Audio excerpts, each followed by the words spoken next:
Welcome to the Pharmacy Residency Podcast, a member of the Pharmacy Podcast Network. I'm Tony Guerra, pharmacist, publisher, and professional editor, bringing you interviews and advice on succeeding in your residency journey.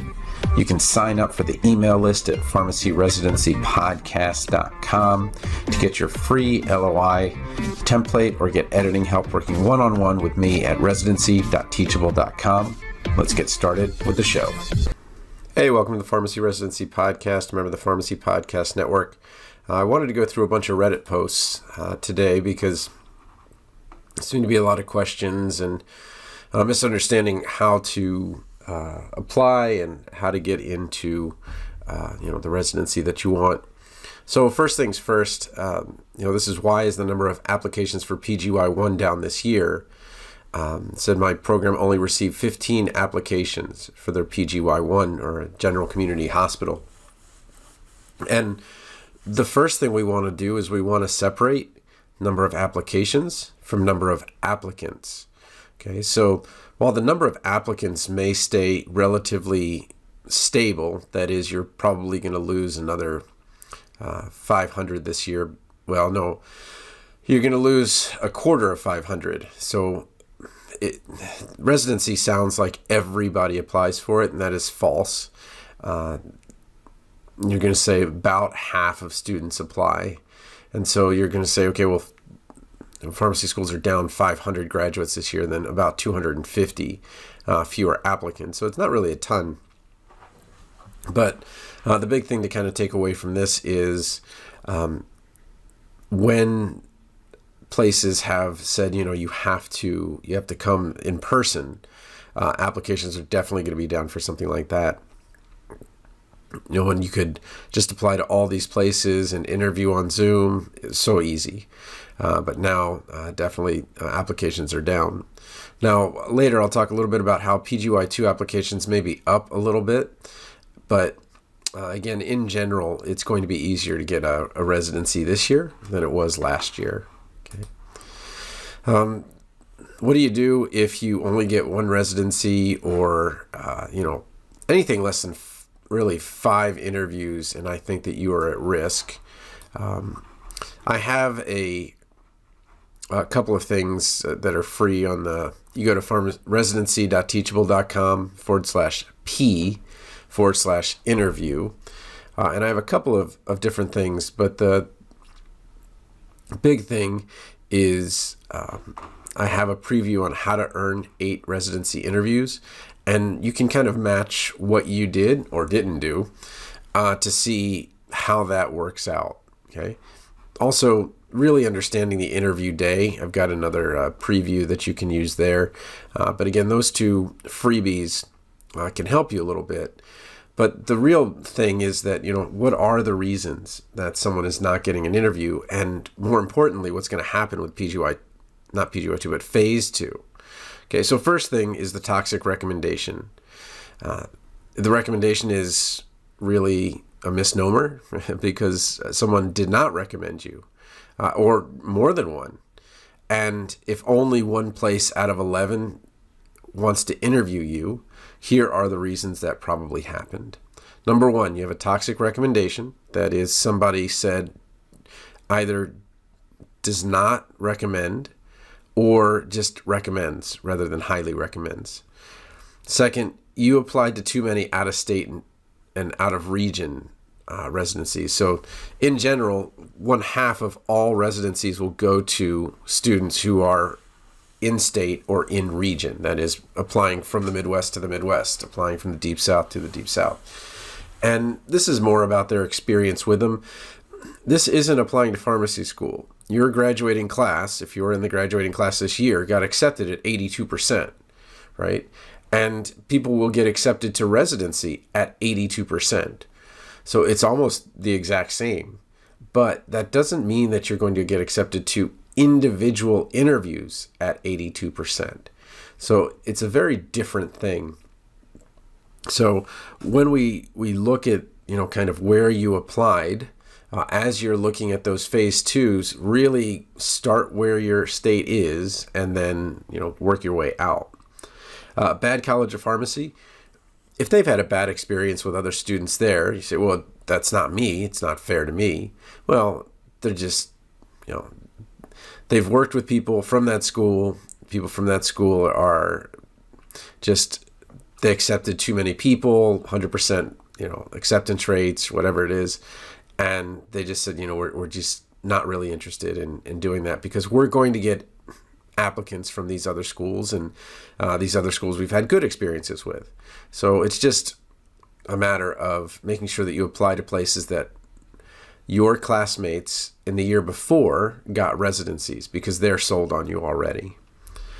LOI, well, the student said that their LOI was great, and that always makes me nervous when I see that in the singular. And what I mean is, if they made an LOI and just changed the words to say, okay, I didn't actually make a custom LOI for each one. And you don't have to change everything, but you have to make clear that in every paragraph, or at least every other, that you have clearly put anything besides just their name. That is, you have matched your rotations to their offerings. And then the interview may be enough. So just having a single interview, you can still get a residency.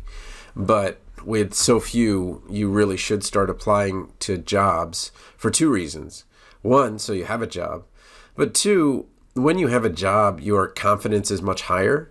And, worst thing that happens is you go make $100,000 or more working instead of $50,000 in a residency working twice as much. So it becomes very easy to feel very good going into that one interview, instead of, oh my gosh, I hope you take me. You're my only hope. Star Wars. Luke, you're my only hope. All right. I have 5 interviews out of 10 apps. That's about average. That's really where you should be. You should have applied to 12. That's really the number you want. I'm wanting to be ready for phase 2 and scramble if it gets to that point, since it's a very fast turnaround.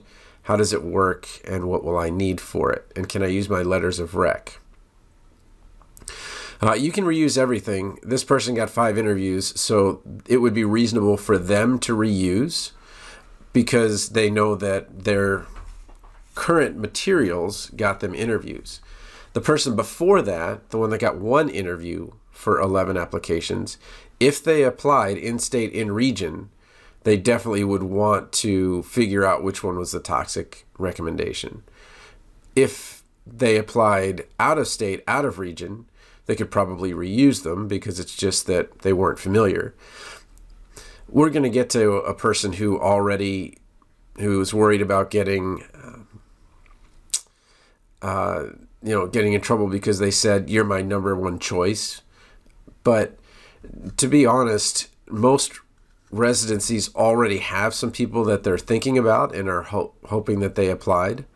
But if you look at the rate at which you have early commit, when you look at the PGY2 filled earlies, you've got 595 that were filled early. 1583 were the total number of positions. Okay, so you got to go kind of all the way up here. So how many go into the match? About 1,000. Well, it's reasonable that 1/3 of all PGY1s are already filled early.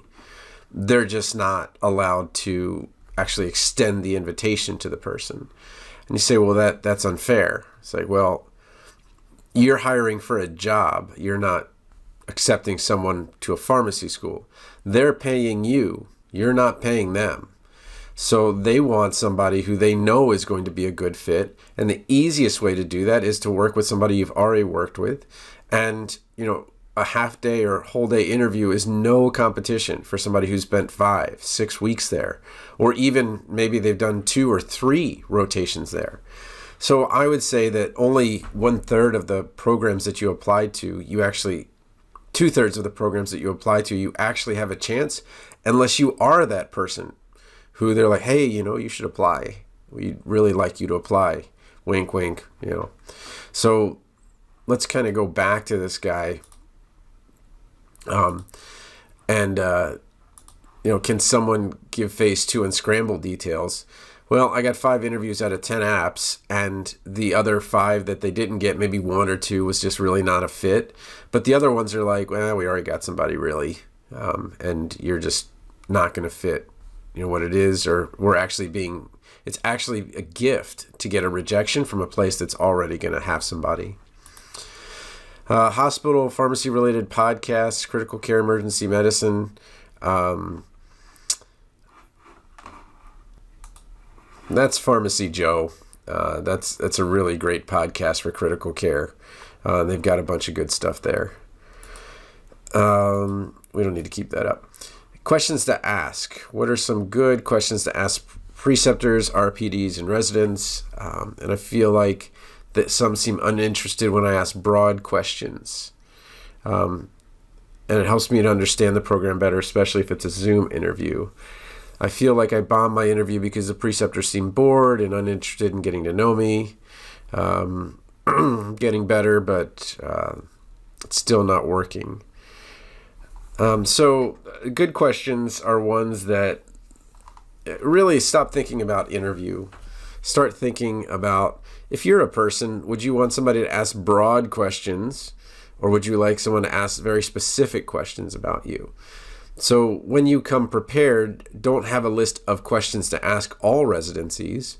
You want to ask certain people that are there. So the way to get a residency is to connect with the people, not to make sure that you show them that you're the best based on all this list of qualifications. So you should go in there knowing what each person is doing for their poster presentation, or did for their poster presentation, and ask questions about that. And then ask them, how was it when you did it? So for example, if somebody asked me, okay, well, when you're in residency, how did you do the math in the statistics with your project? Oh, it was really cool. The PhDs really helped us out. That is something I would be interested in telling them, and they could ask me about, hey, I heard you did vote and vax, where you found out whether or not more people would get an immunization if it was at a voting booth. It was. There was a pharmacy literally across the street, walking distance across the street from the voting booth. And we had 4 times more vaccinations at the voting booth than across the street. So that would be an interesting conversation. The other thing it does is it shows, this person's really interested in what we're doing and what we're doing here. Stop trying to impress them with all that you've done, and just get really interested in who they are and what they are doing. Anybody reapply after a few working years? Now's the best time to do it. Application numbers are down, and there's a couple of reasons that people have been putting out there for it. It's not really the pharmacy school numbers yet. That's going to come in 2 years. So right now it's going to go down 500, down 500, down 500, down 1,500 is in terms of, so you just take half of that. So 250 fewer this year in residency applications, 250 next year, 250 the year after that, and then another 750 or so in the year after that. Assuming the retail job market is continuing to be as strong as it is with signing bonuses and things. But if you reapply, your chances have never been higher. It's still lower than somebody graduating this year, but it's relatively high. And where can I look to find that? Well, you go to ASHP Match Stats, okay?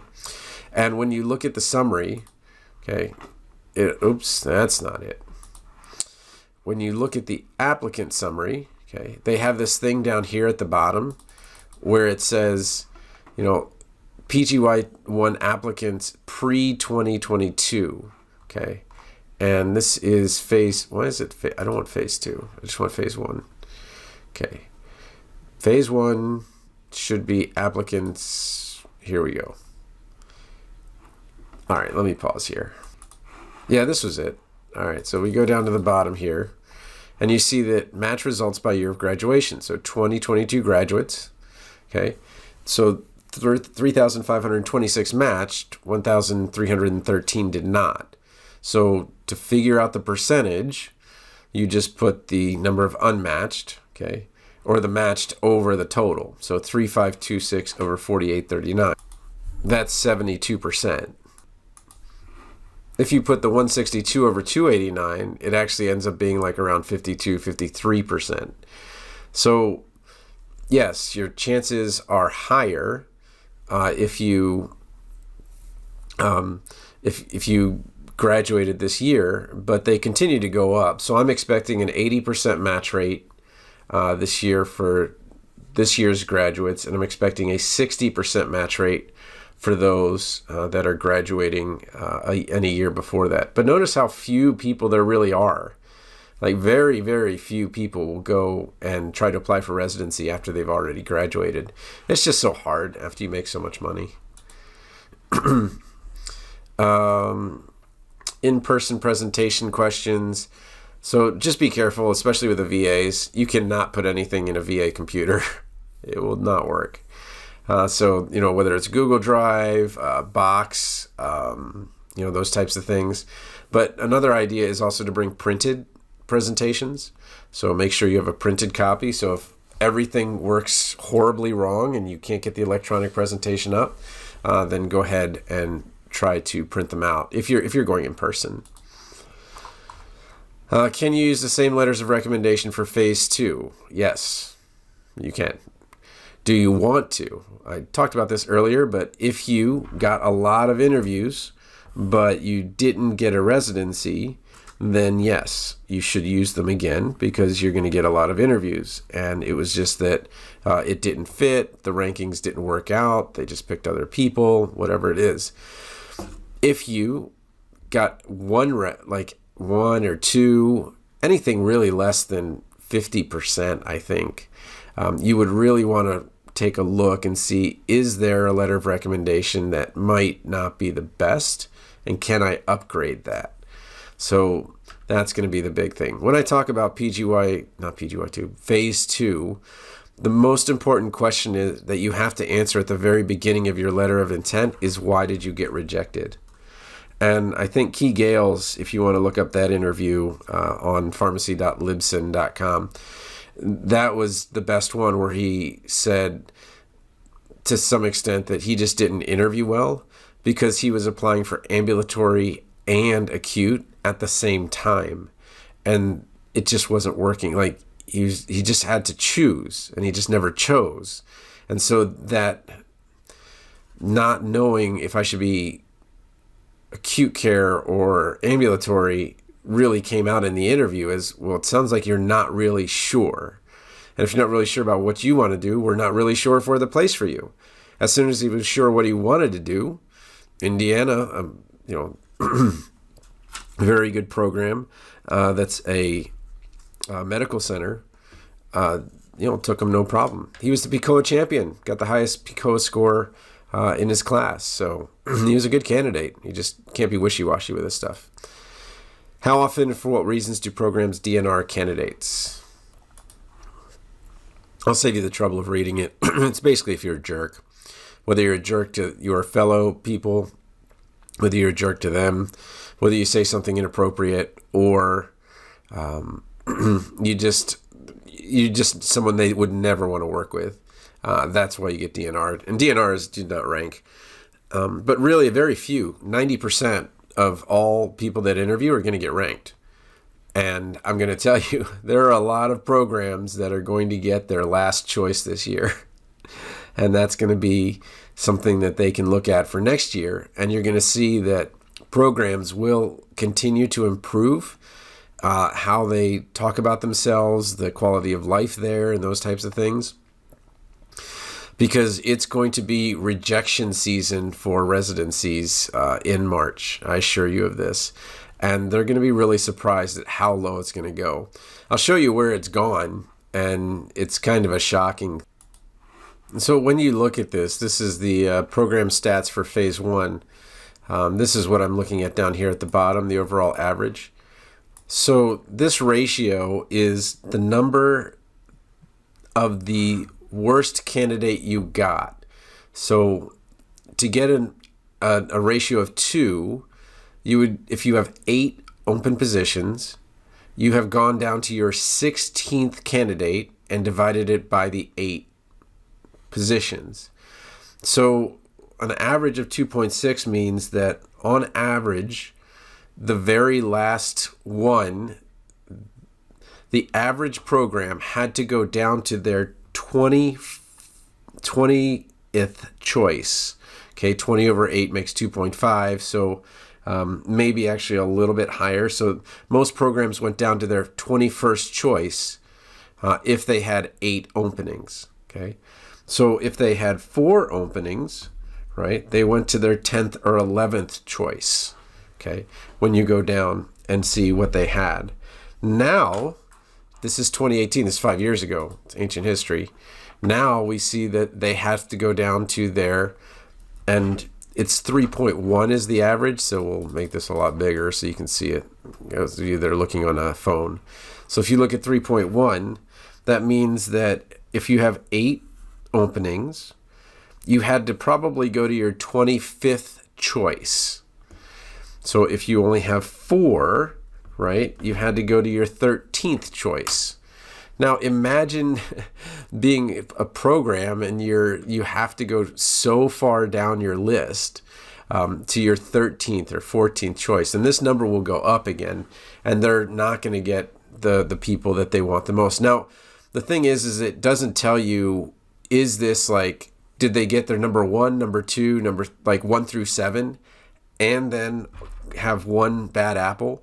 So if you're in residency and you're like, why does everybody not like me? Well, you might have been like the 30th choice and everybody else was like 1st through 7th or something like that. But it's just amazing that that's the middle. That's the middle.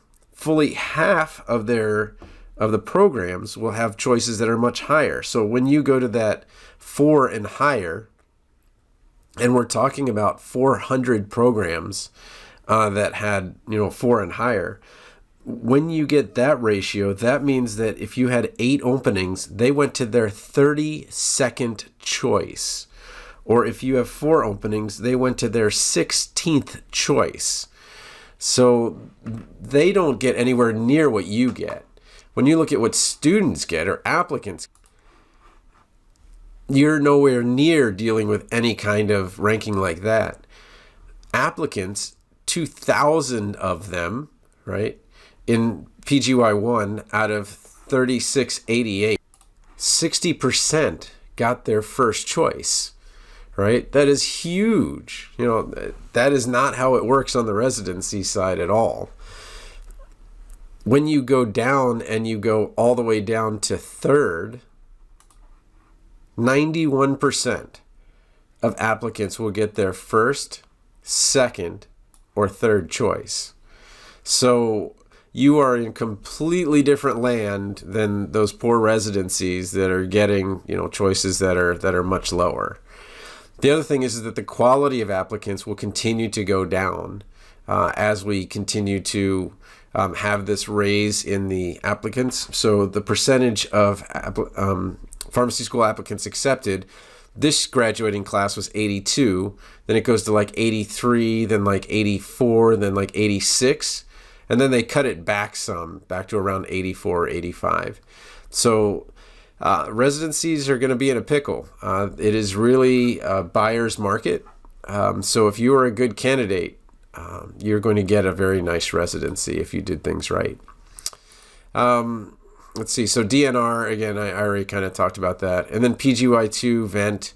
With PGY2s, a lot of times it's a little unexpected that you would be unhappy in PGY2, because in PGY1, the unhappiness comes from I really like peds, and I only get to do 2 out of my 10 rotations in peds. But in PGY2, it's like I get to do 10 out of like 8 of my 10 in peds. What are you complaining about? But I understand that when it comes to PGY2, and you should read between the lines here, the most important thing in your PGY2 is the person that is your immediate boss. And I found this to be true over the 25 years I've worked. Your immediate boss is the most important thing in terms of your happiness at a job. You may not be around them, but the culture they create, the people that they hire. That is one of the most important things. So as you're looking at PGY2s, and if you are kind of deciding between two of them, pick the one with the better RPD or the better group that you're going to be doing rotations with. So, all right, well, we've gotten to 25 minutes. That's way past drive time, but hopefully these tips have been helpful. Again, I still help people with their interviews. This interview course is really for those people that have less than a 50% interview rate in terms of getting them. So if you applied to 10 and got 5 or less, then this would probably be appropriate for you. It would definitely be something you want to do if you've only got 1 or 2 interviews, because you really don't have that leeway to have that throwaway interview where you're like, okay, I kind of get how the system works. And I've got a couple of freebies here. You can go see how your interview day is for free. And then I've got a bunch about residency interview presentations and topics, how to earn many interviews. So I got a ton of freebie stuff, if money's a thing. But again, I charge only, for 2 reasons. One, it's really a fundraiser for my 3 girls who will be going to college in this same year. And then also just to reduce the amount of work that I have, because if I made it free, I would just be doing this all day, every day. So residency.teachable.com/P/interview if you want to do the Rockstar interview prep. Otherwise, it's funny. I haven't done many episodes because I've done 500 already. And it is crazy the number of downloads that the podcast gets in January and February. So I'm glad I was able to kind of already get you what you need.